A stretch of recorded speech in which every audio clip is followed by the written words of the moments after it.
Bonjour à tous, j'espère que vous allez bien. Alors il fait super beau aujourd'hui là où je me trouve quelque part dans le sud de la France et je me suis dit que c'était peut-être le moment de vous parler, de faire un petit rappel sur la vitamine D3, mais notamment, enfin on sait en gros à peu près à quoi elle sert, surtout au niveau squelette, mais là où on en parle de plus en plus, il y a plein d'études, on peut dire beaucoup de choses sur la vitamine D3, mais là surtout, moi je voulais intervenir, c'était sur son côté anti-inflammatoire très important, et notamment dans tout ce qui est pathologie auto-immune, du style sclérose en plaques, polyarthrite rhumatoïde, où je trouve qu'elle a son rôle à jouer d'une très grande importance.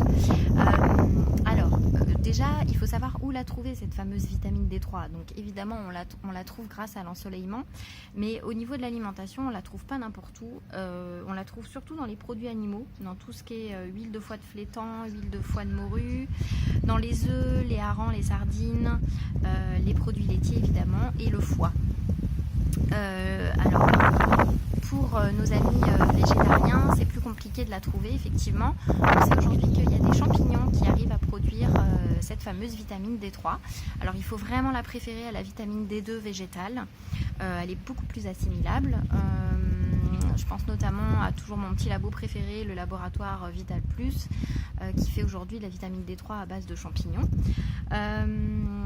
Alors quand soupçonner une carence en vitamine D3, lorsque effectivement les os restent longtemps douloureux après un choc assez anodin, ça peut être effectivement le moment de se poser la question. Si les ongles se fendent, s'amincissent assez anormalement, s'ils sont mous, s'ils sont friables, et puis bien entendu lorsqu'on a des carences avérées. Donc il va falloir si possible vraiment augmenter le temps d'ensoleillement au maximum. Donc une petite cure au soleil, pourquoi pas. Avoir une alimentation riche en poissons gras bien sûr, et en fruits de mer et en œufs si possible.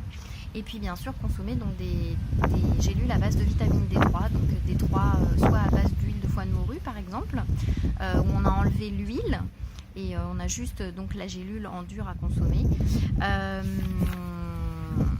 Je pense qu'il faut au moins qu'elle soit dosée à 25 microgrammes par gélule, et il faut au moins en prendre 4 par jour. Ça c'est hyper important.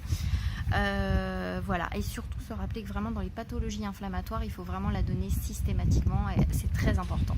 Voilà, c'était une petite vidéo là-dessus pour revenir sur cette fameuse vitamine D3 dont on parle plus ou moins finalement, mais on ne sait pas toujours quand et comment l'utiliser à bon escient. Voilà, je vous dis à très bientôt. J'espère que cette vidéo vous aura plu. Et bien, n'hésitez pas à la partager ou à la liker. Bye bye.